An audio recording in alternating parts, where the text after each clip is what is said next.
Yeah. All right. Okay. 3, 2, 1. Hello everyone. And welcome to the You Don't Look Like an Engineer podcast. Yes, that's right. Sohan and I are back. And in today's episode, we actually don't have any guests. And we are going to talk about a topic that we are both passionate about. Sohan read this amazing book and got inspired and thought of sharing this incredible knowledge. This is a good highlight. Yeah, we're just back with our segments where we share things, that we're so keen to learn about and share with everyone because, if you've been listening, Lau and I are super interested in personal development, professional development, and that's, something that keeps us awake at night. Yeah, or rising early in the morning, whichever yeah, one. Yeah, and it's a good thing.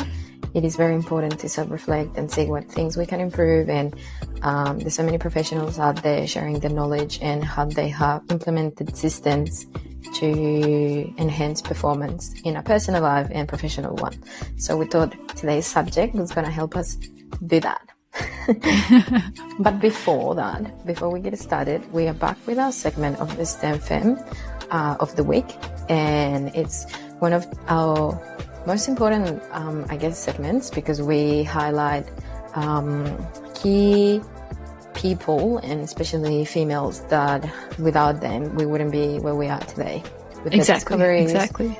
Not just from a female perspective, but like our development and also, technology. But also it's a way to break, the unconscious stereotype, like we talked about in the very first episode, where people just associate, scientists or engineers with like a male figure. So it's our way to kind of rewire that by showing you these badass women who've been at it since 1800s. So we're not new to this, That's right. Right. So in today's episode, we have Marie Curie, and I hope I'm not butchering her name.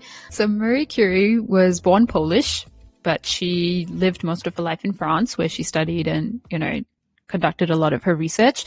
But she was a physicist and chemist, and pretty much her talent for all of this started from a young age, which, we keep talking about how it's cultivated from a young age, nature, nurture. And her father essentially instilled it into her, an interest in math and physics. And then she worked part-time while trying to fit university into that. The funny thing that we see as a pattern in all these females back in the day is that, I don't think it's funny, but I'm just going to call it that way, is that she tried to attend university in Poland, and she wasn't admitted because she was a woman. Her brother was at the university she wanted to go. And because she wasn't admitted to this particular university, she actually had to sort of look for a plan B and migrate to Paris, where she actually was able to start her studies. She decided to do her thesis on radiation, and she was actually one of the scientists that discovered radioactivity. And she also, I'm pretty sure, with her husband, were able to discover polonium, is it, or uranium? Yeah. Along with another guy called that guy, right? Henri Becquerel. Yes. Yes. So Becquerel, Pierre, and Marie were key people in, the discovery of radiation and these two periodic table elements. The interesting thing is, and this is why she's our favorite one, is because not only she is the only person that has been awarded with 2 Nobel Prizes for being a physicist and also a chemist, but also when she was awarded, actually she wouldn't have been able to get this award at first if it wasn't because of her husband. You can say that he was a male essentially ally. And that is such a big highlight, not in the sense that he helped her, intellectually, but he was such a male ally, which we keep talking about and we keep coming back to, and that is his biggest contribution to that statement. We're not saying that his brain was more whatever, but he was so ahead of his time that when they were giving out the Nobel Prize, they were not intending it to give it to Marie herself. They were just going to give it to her husband. And I think he pretty much said, I'm not going to take it if it's not given to her, right? Yeah, that's right. She, What a legend. he actually opposed to having the recognition until his wife was involved in the whole, I guess, award process. And it's also And really sad. recognition, yeah. Yeah, it's also really sad to see how um, the prize was essentially, yeah, having the award, but also it was a monetary contribution to these people. And Becquerel actually Yeah. was giving the full amount of money that they were gonna give them, but then Pierre had to share that with his wife, Yeah. So which is essentially Becquerel got 2/3. yeah, which goes to say Yeah. that they were a little bit exclusive, and instead of promoting, Dismissed a woman even being yes, there. Like it was only two people in the team in their eyes. yes, Essentially. exactly, Crazy. But Marie went yeah. on to win 2 Nobel Prizes, and I think she's still the only standing person to have done that. Correct me if I'm wrong. Please, No, no, somebody do no. message That's us. Yeah. right. That's right. Is pretty much one of the only Yeah. scientists and chemists. Unfortunately, all that work on radiation, it takes a toll, and she caught radiation sickness and she Mm-hmm. died at the age of 66. And her books are actually still so radioactive that they had to be stored in lead boxes. And so it's kind of fitting that her scientific legacy is literally untouchable. Yeah, that's right. It's such a beautiful story. Ah, anyway, on today's episode, we want to talk about something that is so important, and I guess this means at many occasions, as you know, and as you can read the name of this episode, it's about grit. Yeah. And I want to ask you, Sohan, what do you think grit is? And do you implement it in your personal life? Okay, so wait, I'll answer that a little bit before I sort of read Mm-hmm. about it, and now that I know more about it in 2 ways. The first part, I think the only thing I really knew about grit was like it was toughness, and I think Mm-hmm. that sort of comes from the whole narrative where I this could just be my personal experience, but like I only ever heard of gritty people like in like the army or like something really like physically tough, Okay. and that was sort of what I associated it with. But now that I've come to learn what grit is and how it's probably attributed to be one of the main characteristics of any successful person. Take any name that you will find them to score very high on what we'll call a grit scale, and we'll probably quiz everyone on that later. um, yeah, so that's pretty much my understanding of grit. It is an human characteristic that differentiates a fair few people, but it's based on basically a combination of passion, not in the sense that we usually talk about passion, but we'll get into that, and Like a perseverance, romantic pretty much. passion. Not the one that Yeah, not like Colombians are that. very famous for. No, I'm kidding. But yeah, essentially, Sohan Yeah. read this book, as I said earlier, and she was like, Lau, like, have you actually heard about grit? And I actually hadn't. And I actually didn't think too much of the word gritty, but it is amazing to see that, yes, grit is a combination of passion and perseverance. So what does passion stand for in this scenario? No stand for, but what does it mean? And I think is just a deep, enduring knowledge of what you want. Yeah, it's And essentially putting in the time to get deep domain expertise about something, yeah, liking something to the point where you want to keep at it for like 20, 30 years, and learn the ins and outs and not just have like a high level understanding, which, yeah, most people go about doing, myself yeah, that's included. right. Yeah, I was gonna say like, oh my God, I'm part of this. And I guess perseverance is actually understanding how much it takes to get to a point in your life, like how much Yeah. hard work and resilience and just, I guess, dedication and discipline it gets to get to that level. So Yeah.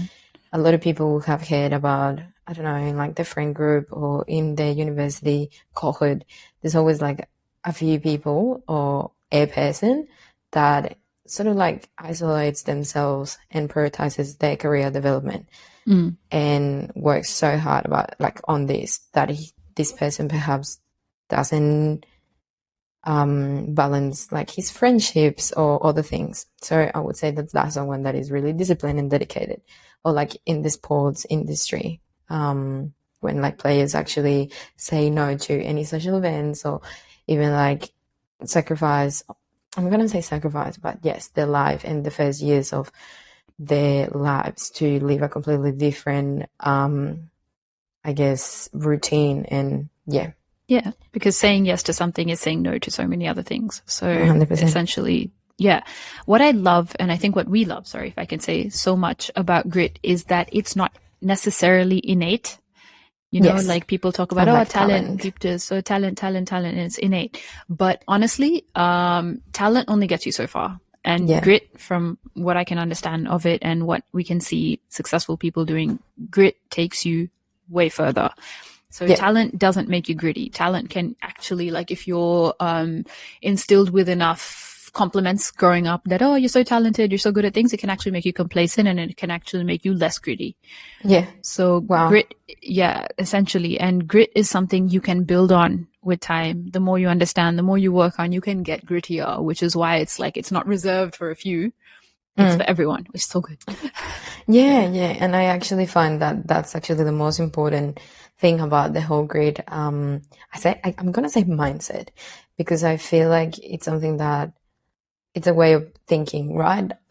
So I think it gives people hope, and it helps them understand that even if they weren't born with a talent or like a skill, innate skill, they can cultivate this and eventually become really good at it. So we see Exactly. that on the STEM sort of like industry. I have shared this story so many times in previous episodes about how I was told that I wasn't really good at math, and that was sort of like something that I thought I had a talent for, right? But in reality, coming to the industry and just going to university and classes is something that I can continue to develop, and I don't necessarily have to be born with the talent of being mathematically, I guess, Inclined. yeah, yes, it's something that I can develop, and the more I practice it, the more I'm gonna be good at it. And as you have shared in previous episodes as well, like it's just a matter of practice makes perfect, right? In something so precise as mathematics. And we can take that into other aspects in our lives. Like, for example, when we go to the gym and we really want to work on our, like the posture of certain exercises, it's not about going there once and thinking that we have it all figured out. It's about going there and realizing that it takes hard work to master And continuous certain work, things. yeah. Yes. And I think I'd just like to reiterate or just clarify, practice makes improvement. Perfection doesn't exist. Wow, so Yeah. inspiring. And it's such a good Gotta highlight rewire that, because yeah. yeah, it's such a good highlight because I feel like we are all so focused on being perfect that we don't realize that it's not attainable, and it's actually a recipe for self like frustration. Yeah. Yeah. 100%. Anyway, I really like what you said about the fact that without grit, talent may be nothing more than unmet potential. I think that's really, really valuable. And yeah, Yeah, if you the don't way, apply grit, essentially it's like you're not unlocking all the potential that you have possibly solely based on yeah, talent. yeah. And I think like we can see that on singers and artists. Like they might True. have the talent of singing and playing instruments, but if they just stay at home and don't chase those opportunities or put the hard work into creating innovative content that is catchy out there, like they're probably not going to be successful in these competitive industries. Yeah. So the With all question that of excitement about grit, yes, what how can you do do? we cultivate it? Exactly. Yeah, You Sohan, guys must be please. wondering. Yeah, so it's no secret. It does say it a lot in the name that it is a mix of perseverance and interest. And essentially it's about connecting your future self to meet all these goals that you want to set up, you know? Yes, that's right. Stop thinking about the immediate gratification and think Oh about yeah. the long-term goals that you have and try to make. I love this quote that says like, I think it's like your future, manifest your future self and then show up. And it's such a like it's just so true. Like if you think about something that you want to become, you have to start acting and thinking like that person. Yeah. Otherwise, it's not going to happen and you're going to But be on that frustrated. route, when you're acting like that person or you're working towards some goals, like I'm sure a lot of people relate that there are two main voices in their head. One that's like loud and impulsive, and it's saying like, let's do like something really quickly. Oh yeah, go. Me. No. I was like I thought putting you my were going head to up and so I was like, And the other one is quiet, thoughtful, and it thinks more long term, ability to the practice. prefrontal cortex of your brain, my darlings. Look at you. Neuroscientist here in the room. Just speaking facts. And like Laura was saying, immediate gratification is such a big driver. So we usually do what feels good in the moment because, we get immediate rewards and it feels great. But however, that is No bueno. essentially, yeah, but it's also like we do that because it's harder to do long-term things because they feel so abstract and you can't see and feel and touch the reward. So it's like less motivating in a sense. Yes, that's right. And it's painful. And as we all know, we choose less pain, if that makes sense. Yes. So the immediate gratification of eating the cake is easier to handle than actually going to, I guess, the kitchen and saying, no, I wanted sugar and I'll focus on, if we immediately gain the pounds or like the kilograms of the chocolate or that would be so different. sweets, Holy shit. That would be very, very different. Or if we saw the diseases that we could gain, right? It would be completely different. But I think like when it comes to this immediate gratification and developing that frontal cortex layer in your brain, I'm going to say that because I actually don't know how to communicate this any better. But we need to focus on a few things. And I think the first one that we have been mentioning here and there is practice. So we have to become disciplined, and I guess we have to cultivate perseverance. Like we really a bit in a to... growth mindset sort of way. So like, rewiring how you look at failure, rewiring how you take feedback essentially. So I've like seen a very cool acronym recently that said like fail can be looked at first attempt in learning. Yeah. And it's so true because exactly. I think we have to separate ourselves and our value from the feedback we are given and also from the mistakes we make. Because as we said, we're not perfect humans. And use it exactly to hone in on the skills you're looking for. So not just practice, just practice aimlessly doing like, I'll get better.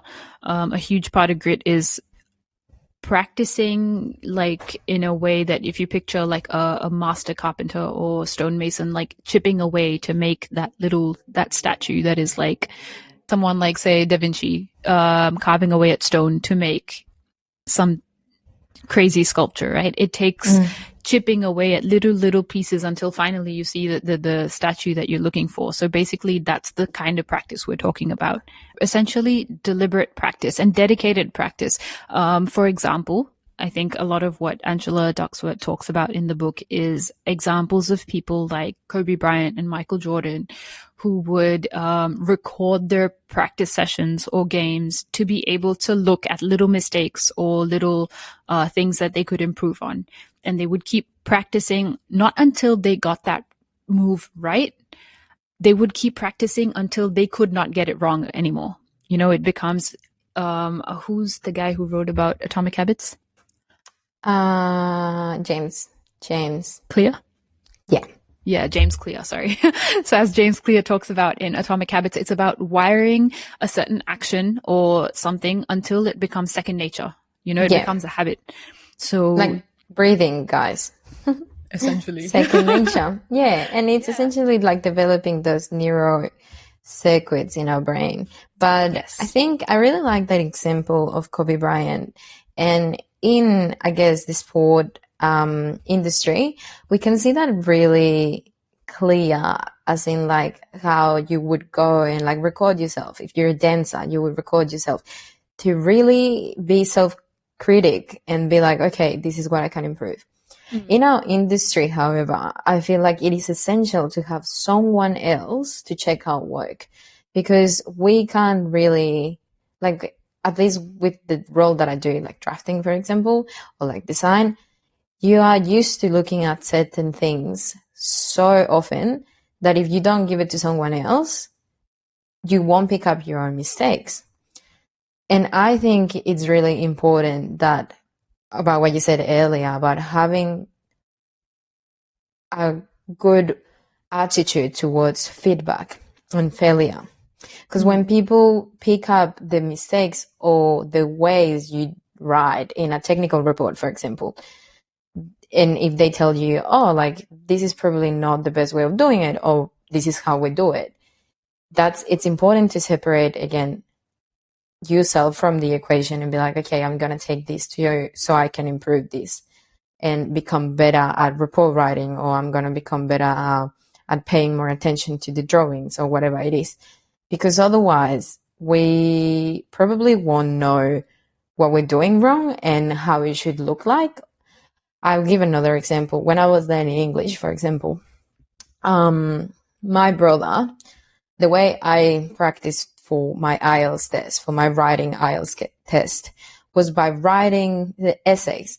And I did it like pretty much every day. And I would write like 3 different essays every bloody day. And I wouldn't be able to pick up the mistakes that I made. Or to me, the writing would be spot on, I would say. But if it wasn't until someone else looked at it and suggested better ways I could communicate my ideas through this text, that I understood and learned how to do things. So yes, practice does help you, but it's about the smart practice, how you said? What was it called? Deliberate practice. Deliberate practice. Smart practice. I like that. Yeah, because otherwise we'll be like doing and then and not making improvement. Exactly. So you do need a coach or a manager or someone, a little mentor. bit. Exactly, that's the word. But I love that you talked about, your writing of the essays and this procedure that you went through for the IELTS. Sorry, just give me a second. Fuck, I think my filter's breaking. Anyway. Oh, mine is so broken. Yeah. I think it's because it's not in the box, hey? I think it's because I put it in a suitcase and I traveled with it to Colombia thinking that I was going to record and it didn't. We all know how that went. Yeah. But yeah, you talked about this because essentially in your head you had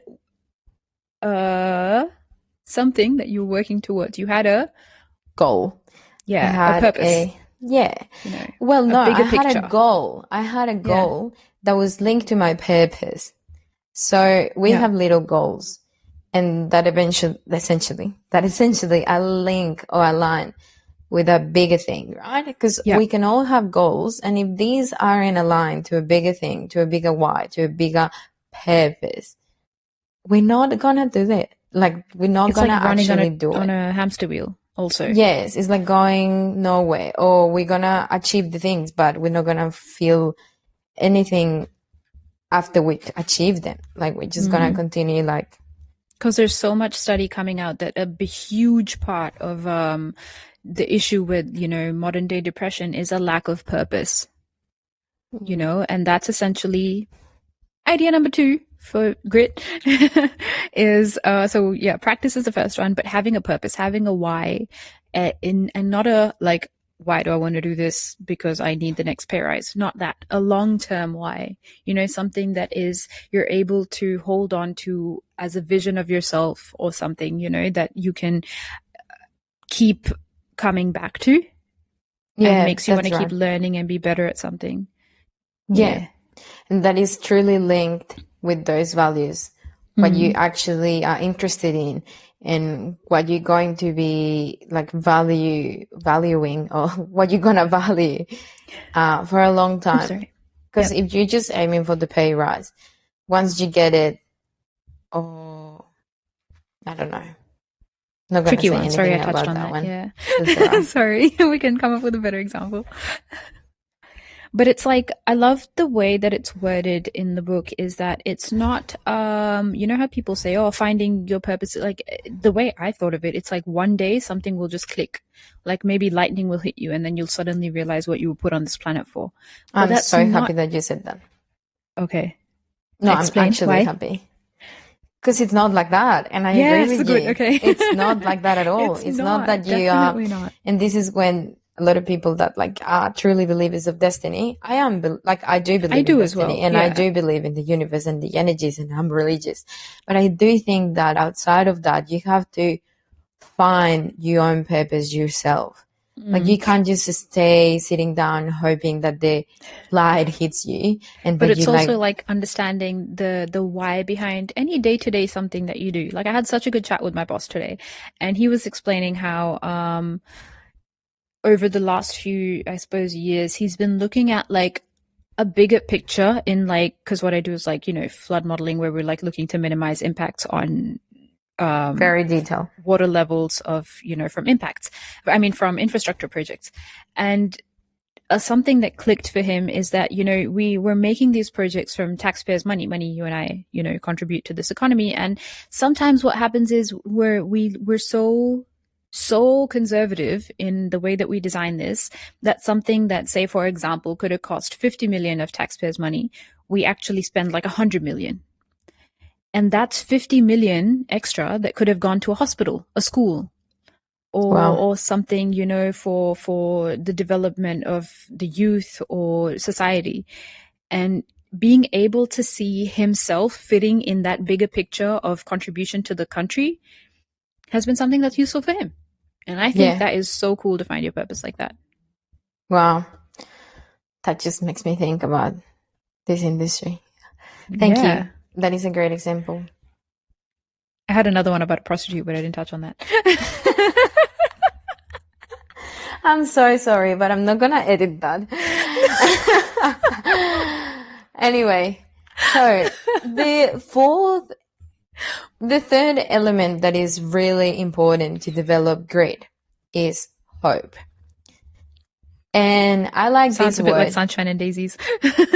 but but I stay with us. love this word because in reality is I see hope and I think of hope as the light at the end of the tunnel, as that little thing that makes us as that little thing that makes us just accept that the bad times are temporary. You know, like I like that. we have to have hope and Yeah. understand that things go south and we have to value those downs to be able to go up. So I guess what I'm trying to say is hope teaches us that failure is a necessary part in our life and that without failing, we would not be able to be successful. And I think instead of seeing failure as this, oh my God, I effed up and I can't do anything and going into a negative spiral, see failure as like, okay, I thought I knew that. I don't. And therefore I have to develop a system to learn this. And just get back on it, you know, and continue to become competent. Is there a time, and I don't know if this gets too personal, where No. you've had to rely on hope to get you through a setback? Yes.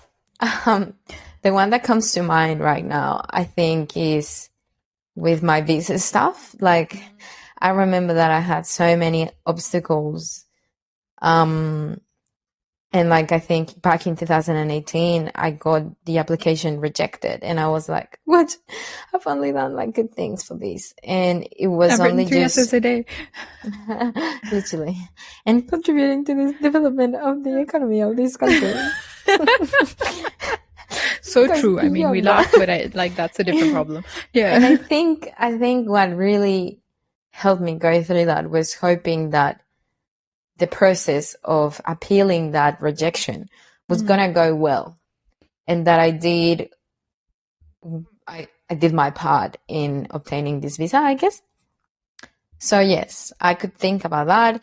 I mean, there's so many, we could just like keep talking about the moments where I felt like hope was the only thing that held The held me thread back, holding I everything guess. together. Yeah, literally. But yeah, it's not just, and I don't want everyone to take this as like us telling them that we hope they are positive when things are not going the way you thought, because Especially like toxic if you have like a toxic, positivism yeah, is exactly. such a bad thing. And instead of helping you move forwards, I feel like it it just helps your body to just like keep the stress in your system instead of releasing it. Does that make sense? And also it helps you stay in situations which you should have left a long time ago. So we're not really talking about that, but we're just saying if you're working towards a goal or trying to learn something and maybe things didn't go quite right, or the job you thought was going to be your dream job didn't end up being that way, it's okay. You know, you can be hopeful that opportunity or skill set will still happen. It will come because you're working on it. You're actively working on Yeah. it. Yeah, Yeah. that's right. I had a conversation about this specific subject with a friend of mine, and she was saying that she's personally not religious, and she didn't like that approach about religious people saying how they thought that it was because something else was meant to happen. She said and the reason why she said that was because I'm constantly working on things. Like I create the opportunities sort of thing. And that is true. It's not that, again, you're waiting, sitting down for something good to happen again. It's you are putting the hard work for that to happen in the future. Because unfortunately, in some societies, maybe this is where it's coming from, and I can't speak on her behalf, but I'm trying to. Sorry.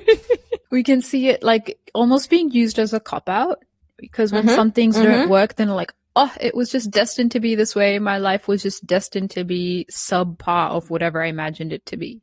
Whereas that's like not a very ball is in your court way to go about things. Yeah, it's like, where's your accountability at of responsibility? So we kind of get Okay. that. Last but not least, not And in the most any way important least, one that I feel like exactly. it resonates with me every fucking day. Sorry. We're not editing that out either. Sorry, kids. Is the T word, time. The most tampon. Could have been Target, could have been anything, but chick chose tampon. This is fine. You see what I'm dealing with? I'm kidding. Time. Yeah.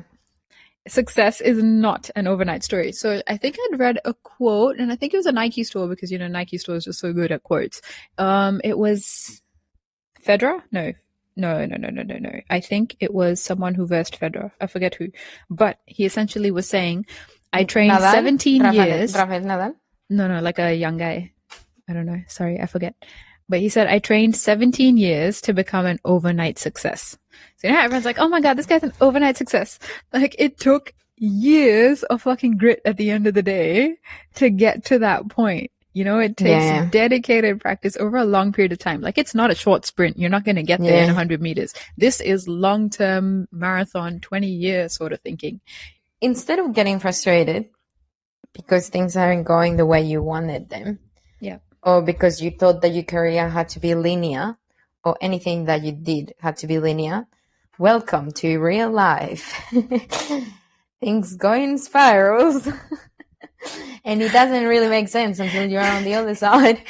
There's this quote that says that life can be understood backwards, I think. Live backwards. I don't know. I'm just I like that. I think I sort of get it. Can only be understood backwards. Yeah. That is so safe. But it must be lived forwards. So that's so deep.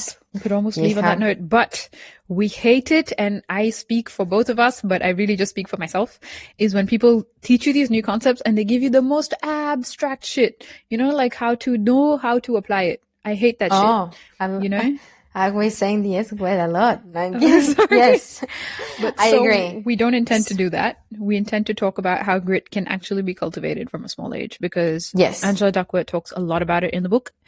And do pick it up if anyone's interested. It is such a good read. So essentially, anyone even looking to start, becoming gritty now, or looking to develop it in their children, because, we're hoping, there are people looking to create future STEM femmes or STEM people. Already are dealing with the little creatures. Yeah, exactly. So there's a very, very increasing body of research that's come out that extracurriculars and being involved in extracurriculars for a long time is very, very important. So now when we mean long time, we mean a season or a year, and Angela's got this rule in her house where everyone has to stick to one hobby for at least 1 year, and they get to pick whatever hobby. So you get to cultivate autonomy and making your own decisions and learning from your bad decisions into the child as well. But it is very important that they pick up something outside of coursework for an extended period of time, because a lot of universities, I think Ivy League universities, actually look at extracurriculars that people have stuck onto for more than 2 years, because that teaches them that this person has, learned how to stick with something, has learned key skills like teamwork, community, soft skills that you only get in something when you stay for a long time. And that's essentially a huge part of building grit.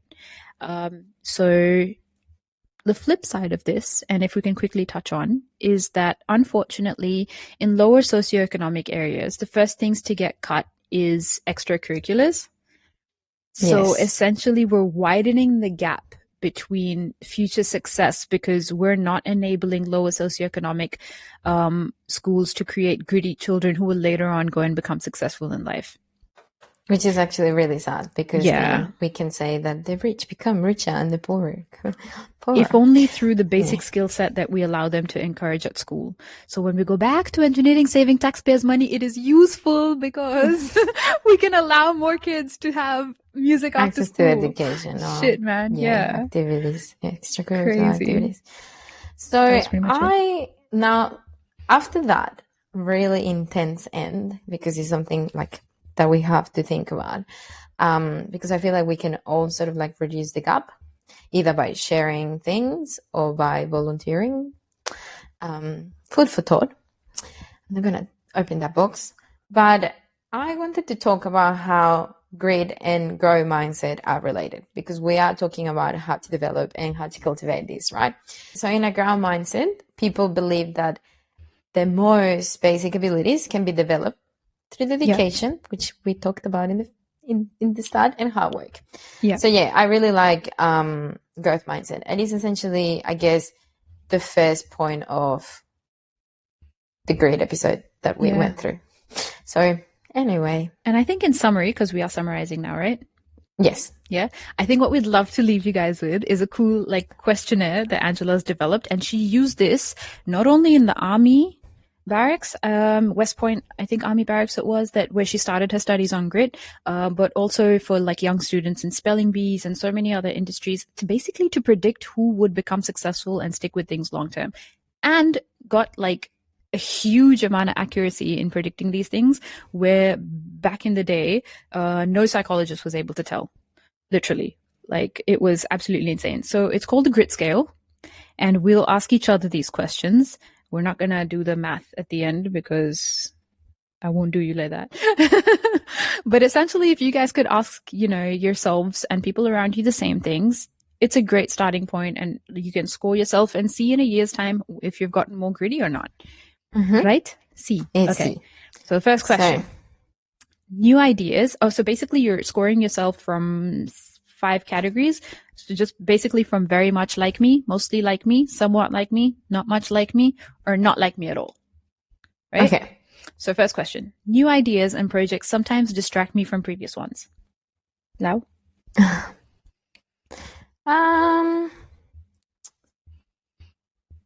Not much like me.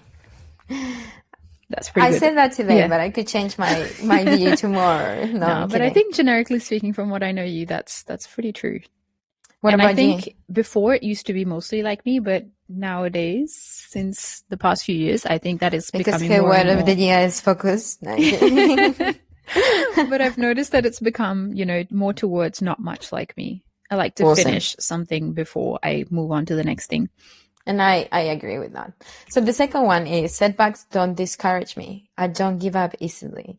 And that's very much like me. I think so What too. about you, Sohan? Yeah, I think very much like me as well.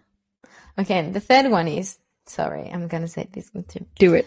I often set a goal, but later choose to pursue a different one.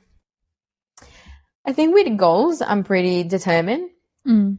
But I'm going to say somewhat like me. No, I'm kidding. Mostly like me. Really? Like you set things and then later on you're just like, I don't want to do this one. I do a different one. Oh, sorry. No, not much like That sounds like she said she's determined and then she's like, no, I'm not determined. I was like, what the hell? Sorry. My bad. Okay. What about you? Yeah, I'd say not much like me as well. Yeah. Okay, good. I am a hard worker is number 4. That is the question, not a statement. Yeah. Mostly like me. Yeah, I'd say mostly like me. Even in some instances where I should have been a smart worker, I was mostly a hard worker. Great differentiation. I have difficulty maintaining my focus on projects that take me more than a few months to complete. Sometimes it happens because of the fact that I don't feel motivated or I get bored. It depends what we're talking about, though. That as well. Because I feel like the nature of our works can get really discouraging in the sense of civil engineering things. Yeah, because detailed design is not the most riveting. Yeah, so I'm going to say somewhat like me. Yeah. Extended. I guess it's a hard one. Like if you're looking at like something from the aspect of like fitness journey, not much like me at all, like it takes way more time. I'm perfectly fine. But something like you said, work, and I've kind of narrowed it down to this thing where I know as a skill set, I didn't really develop my completer finisher skills growing up. So that's something I'm working on right now. And therefore, yes, I'd say like somewhat or maybe mostly like me, if something is taking a very long time, I do have difficulty maintaining focus because crossing the T's and dotting the I's is not my skill set right now. Love the vulnerability and the honesty. I finish whatever I begin. Oh, like if we go and reflect on my career, no, I'm kidding. I think like The Bachelor that I haven't finished it. And I started it ages ago. But no, but that was like visa stuff. That was not you. Yeah. Yeah, I guess. Yeah. So oh shit. Mostly like me. Yeah. My interests change from year to year. Somewhat, maybe. Somewhat, yeah, because I feel like we're constantly changing certain things about ourselves, but like values. But mostly no. Yeah. Or even the fact that we've been in engineering for like 3-4 years now, at least. 6. This is my 6th year. My 4th or 6th. Jesus. Crazy. I'm diligent. I never give up. Yeah, I don't say I'd give up. I definitely have to defer to sometimes someone else to help me out or something. Or if something is completely hopeless, then I think I would probably give up. So I'd say mostly like me. Mostly. Yeah. Okay, I agree with you. Yeah. Also, I have like a bone to pick with the word I never give up because it doesn't matter sometimes. You have to give up. You have to give up the job that is not making you happy. Yeah. You have to give up the relationship that is not functional. So yeah. Or even just sometimes like time bound. You can't, something was so urgent that you could only complete it to X degree of satisfaction.